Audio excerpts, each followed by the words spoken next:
akan ada jalan keluar. Indonesia akan seperti ini terus. Jika antum bilang ini sudah istiadat budaya atau sudah tidak bisa dihilangkan lah contoh, ya ini Indonesia akan seperti ini terus.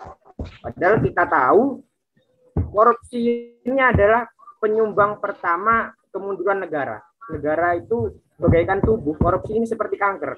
Jika ada kanker, maka tubuh ini tidak akan pernah sehat, akan sakit terus. Seperti itu. Jadi saya katakan lihat dampak dari korupsi sendiri. Jika kalian tahu ya kawan, korupsi kalau di Cina lebih dari, kita katakan lebih dari 1 triliun ya, di Cina itu langsung dihukum mati, tidak ada toleransi. Tapi kalau di Indonesia seperti apa? Bahkan Setnov tahu, Setia Novanto itu yang mengkorupsi dana EKTP 2,3 triliun hanya dihukum 16 tahun penjara, tidak masuk akal. Berapa sih 2,3 triliun itu? 2.300 juta. 2.300 juta. 1 juta sudah berapa kawan? Tidak masuk akal. Jadi Indonesia itu yang harus diperbaiki, yang sakit itu. Hukumnya itu sudah tertulis bagus, baik. Cuman dalam pengaplikasiannya itu 0%. Tidak ada ketegasan. Jadi ya seperti ini saja Indonesia. Tidak akan pernah maju dan terus berutang. Padahal kita tahu Indonesia itu sumber daya manusianya atau otaknya ya, maksudnya dalam jika dimanfaatkan itu kita tidak perlu luar negeri, tidak perlu. Nah, kita mau memanfaatkan sumber daya kita sendiri, kita itu sudah bisa kaya kawan. Tidak perlu, maksudnya ya, seperti itu. Jadi yang sakit itu bukan apa namanya, yang lain koruptor itu adanya koruptor karena adanya kesempatan. Ya, kalian tidak memberi kesempatan, maka tidak akan ada pencuri. Kamu menaruh HP, contoh kalau di Batam ya, kamu menaruh HP di depan apa namanya, di atas meja, terus kamu tinggal sebentar ke kamar mandi, hilanglah. Jadi kamu mau menyalahkan pencuri? Salah kawan, kamu harus menyalahkan dirimu sendiri. Kenapa? Kamu ada di meja. Itu psikologinya apa namanya? Kalau kita pikir secara logika, gitu loh. Kita logika. Yang salah itu sebenarnya bukan pencurinya, karena kamu memberi kesempatan kepada pencuri. Kenapa HP-mu kamu taruh meja? Seperti itu. Jadi jika saya pikir-pikir, semua yang kita diskusikan ini merujuk kepada hukum. Semuanya itu salahnya hukum. Bukan dalam artian tertulis. Hukum di Indonesia itu sudah benar. Cuman dalam pengaplikasiannya ini yang salah. Mohon pembenarannya jika ada yang salah.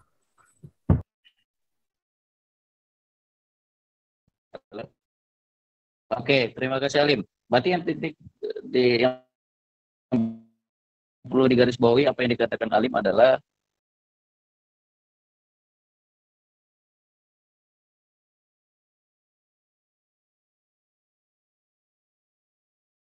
apa yang perlu digarisbawahi Alim? Benar, ya kan? Jadi yang perlu digarisbawahi oleh Alim apa nih? Apa yang harus dilakukan oleh penegak hukum atau lembaga hukum tersebut? Nah, hukum, Mbak. Jadi karena garis bawah ini harusnya hukum. Ketegasan kita terhadap koruptor itu masih 0% gitu loh Pak, maksudnya ya. Padahal pada 2011 sampai 13 itu saya melihat di YouTube ya, di Kompas TV. Itu ada 700. Ya, artinya gini, tunggu sebentar. Ketika kita mengatakan kita berarti kan banyak nih, bisa mahasiswa, bisa pers, bisa masyarakat, bisa lembaga hukum. Nah, sekarang yang melakukan, yang memiliki kewenangan untuk menangkap, untuk mengadili, untuk memvonis adalah lembaga hukum. Tak gitu, ya, betul. Oke. Nah, saya maksud arti kita di sini apakah lembaga hukum? Apa? Ya, yang saya maksud kita itu seperti itu, Pak. Jadi setiap bidangnya tersendiri. Jadi kalau KPK ya mencari dalam tugasnya, hukum juga harus tegas dalam tugasnya, seperti itu, Pak. Maksudnya saya masukkan kita itu mencakup semua itu. Jadi dalam setiap bidang tersendiri harus tegas dalam bidangnya tersendiri gitu loh Pak. Kalau mahkamah, contoh hakim ya harus tegas seperti apa yang adil dan seadil-adilnya, yang memberatkan apa itu jangan diselewengkan gitu loh Pak. Indonesia kan seperti itu Pak. hukumnya itu tidak jelas. Sudah jelas, sudah tertulis, cuman pengaplikasiannya itu yang tidak jelas, Pak. Oke, saya mengerucut gini. Saya mengerucut dari pendapat alim yang global, yang umum. Saya mengerucut yang perlu kita garis bawahi adalah lembaga hukum. Oke ya? Lembaga hukum Indonesia ada kepolisian, ada jaksa, ada pengadilan. Nah, kalau menurut alim, dari lembaga hukum ini, yang tidak kuat tuh di mana? Yang harus diperkuat tuh di mana posisinya? Kita fokus ke lembaga hukum. Oke. Saya sudah paham, Pak. Seperti ini. Baik. Jadi, lembaga hukum ini sebenarnya bagus, Pak.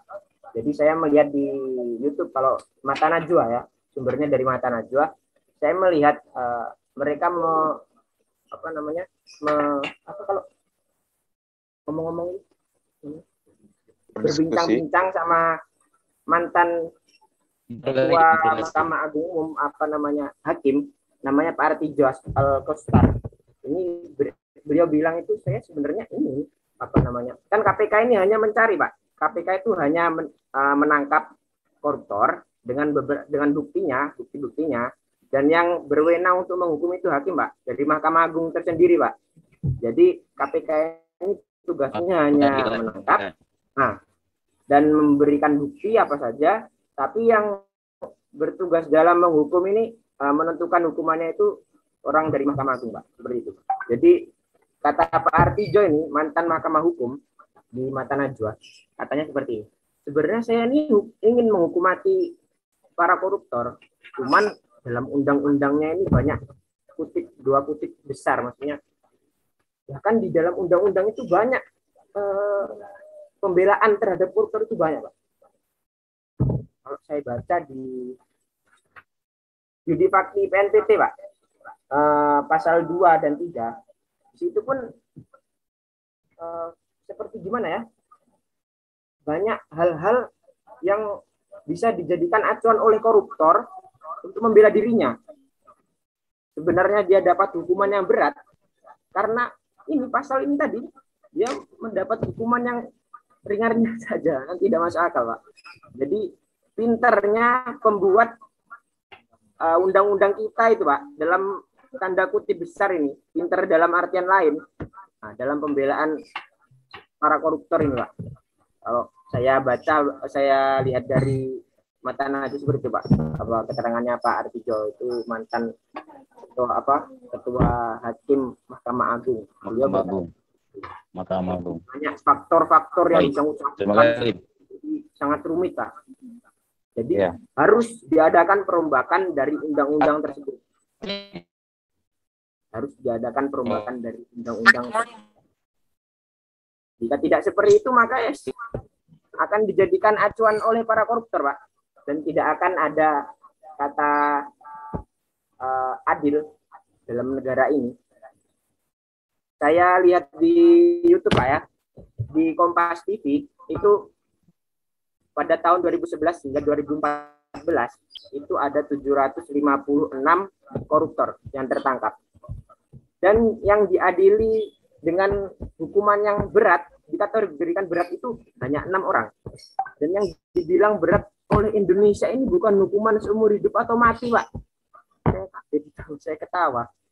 Ternyata yang dibilang hukuman berat itu hanya hukuman 6 tahun penjara hingga 16 tahun. Yang paling berat Setia Novanto itu, Pak, 15 tahun penjara. Kan tidak masuk akal. Katanya yang paling berat itu 6 hingga 16 tahun. Bukan hukuman seumur hidup ataupun hukuman mati. Jika kita pikir secara logika, tidak masuk akal. Di Cina, di Korea Selatan, tidak ada toleransi untuk para koruptor, Pak. Ada memang nominal berapa yang memang sudah harus dihukum mati, itu ada nominalnya, Pak. Tapi di Indonesia tidak ada, Pak.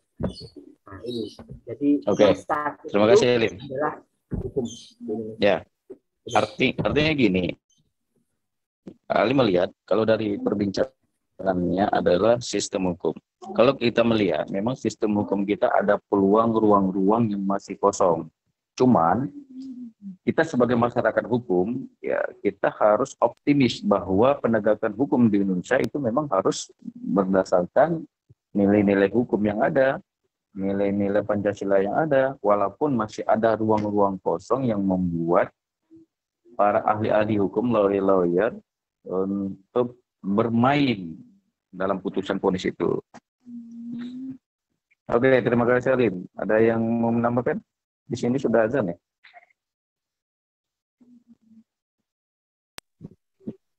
Saya belum, Pak. Insyaallah. Oke, silakan.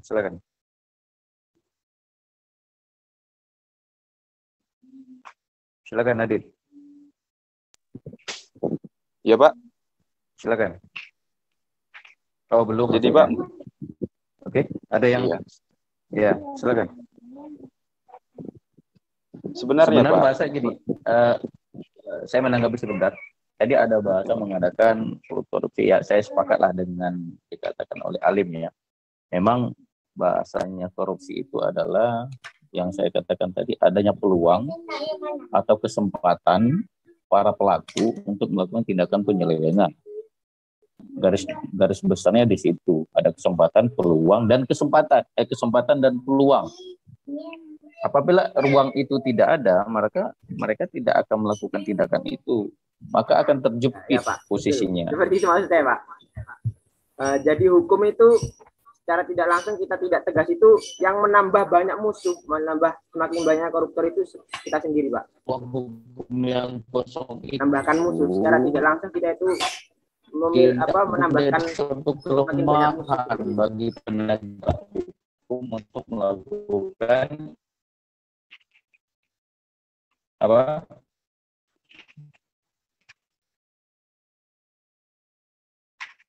saya mati kemudian biar nggak macet ya.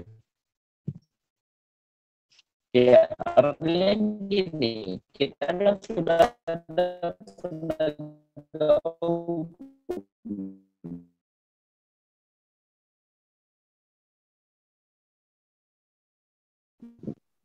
saya ambil mau saya garis bawahi tentang memberikan pemberantasan korupsi itu memberikan pidana atau menghukum seberat-beratnya pelaku korupsi, Pak.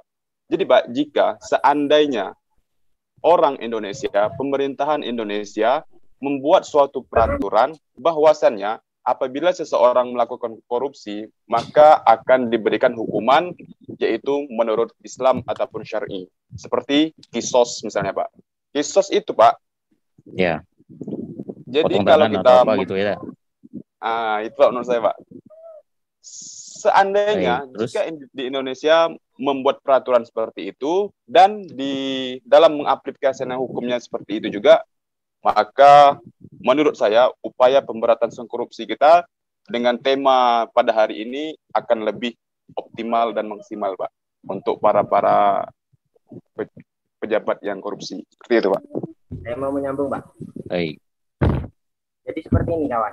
Ya, kalau silakan. kita menerapkan hukum Islam tidak cocok karena kita negara Pancasila. Kalau menurut saya ya, kisos itu memang bagus.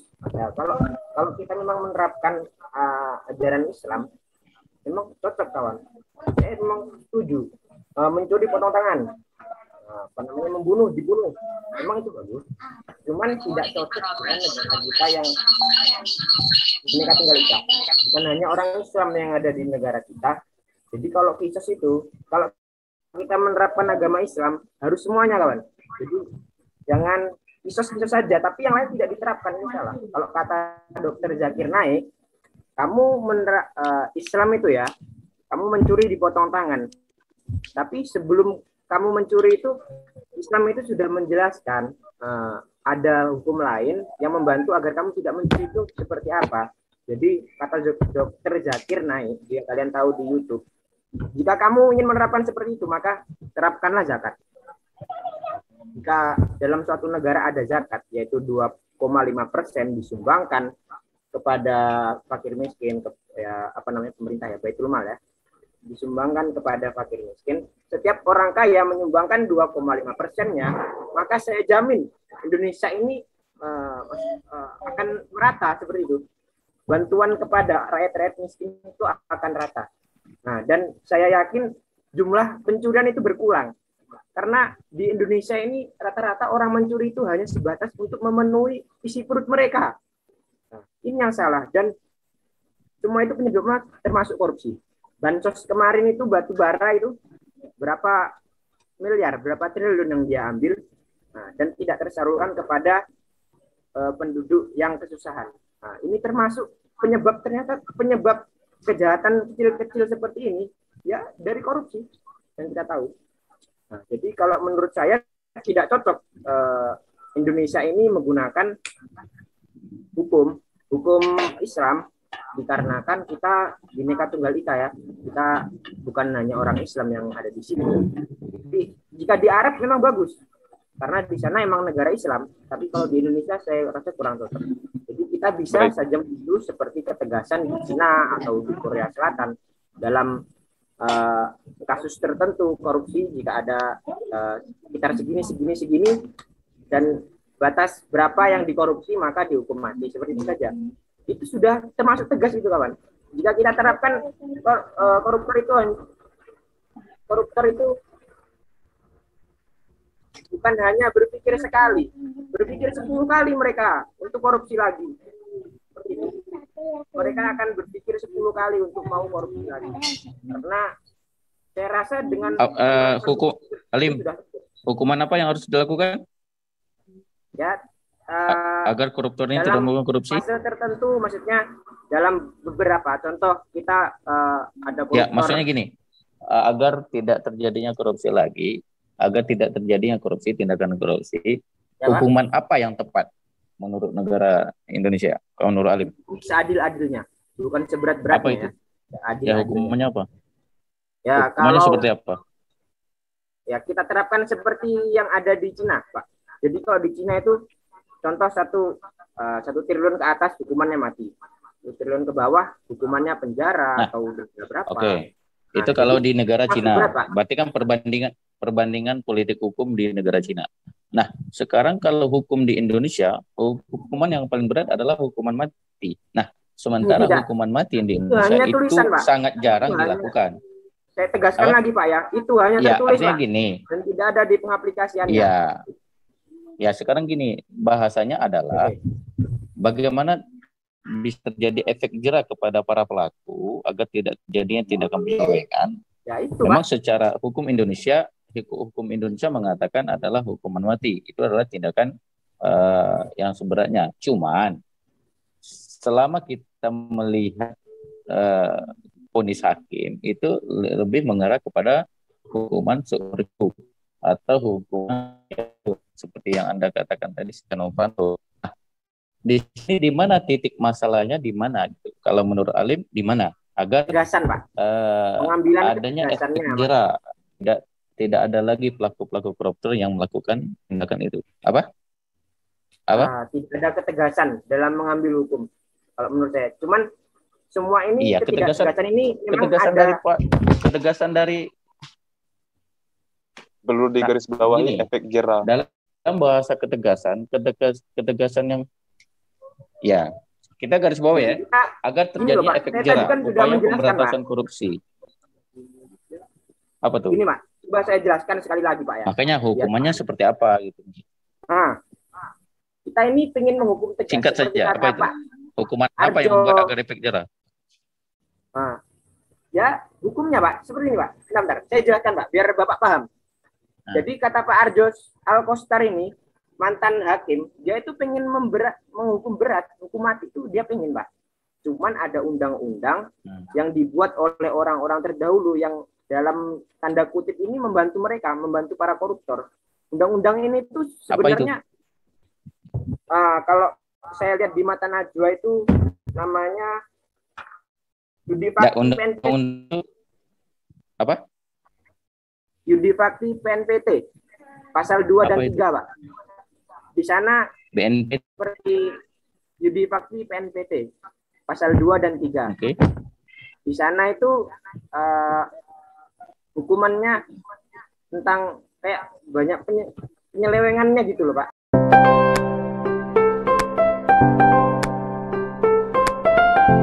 Selalu mencari cara dan metode baru untuk dilakukan. Itulah tindakan para koruptor. cerdik mencari peluang dari celah kelemahan sistem, dan mengeksploitasinya untuk kepentingannya sendiri.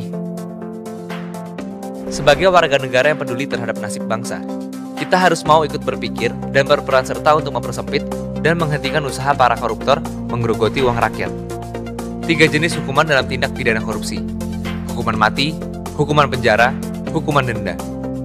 Indonesia memang memiliki berbagai perangkat hukum untuk memberantas korupsi berupa peraturan perundang-undangan, dan tentu saja lembaga serta aparat hukum yang mengabdi untuk menjalankan peraturan tersebut: kepolisian, kejaksaan, dan pengadilan. Namun, apa yang terjadi? Hukuman telah dijatuhkan dan dijalani, namun korupsi tetap tumbuh subur dan berkembang dengan pesat. Tapi kita tidak dapat hanya mengandalkan hukum saja dalam memberantas korupsi. Berbagai upaya tambahan harus tetap terus dikembangkan, baik untuk mencegah korupsi maupun untuk menghukum pelakunya. Selain menggunakan cara represif seperti contoh sebelumnya, maka upaya pemberantasan korupsi perlu diimbangi dengan langkah-langkah preventif yang seharusnya menjadi kunci dan memiliki peran strategis untuk upaya pemberantasan korupsi. Ada lembaga yang didirikan memiliki fungsi pencegahan dan penindakan korupsi. Komisi Pemberantasan Korupsi. Fungsi strategis dari Komisi Pemberantasan Korupsi adalah untuk menangani faktor-faktor kondusif terjadinya korupsi dalam bidang politik, ekonomi, maupun sosial, baik secara langsung maupun tidak langsung. Salah satu kuncinya adalah transparansi, seperti otoritas masyarakat untuk melihat peraturan atau kebijakan dan dapat memantau pelaksanaannya. Peran serta media dalam upaya pemberantasan korupsi menayangkan atau memberitakan tidak hanya berita represif, tapi juga mengampanyekan secara utuh bahwa korupsi adalah sebuah masalah yang mendarah daging. Menggandeng organisasi-organisasi non-profit lokal maupun internasional yang secara khusus memonitoring tingkat korupsi di Indonesia juga menjadi agenda yang dapat melengkapi strategi gerakan pencegahan anti korupsi. Pandangan dan ide-ide baru metode pencegahan korupsi seringkali muncul dari hasil penelitian mereka. Berbagai upaya dan metode pencegahan korupsi telah dirumuskan dan dijalankan. Masa iya masih banyak korupsi?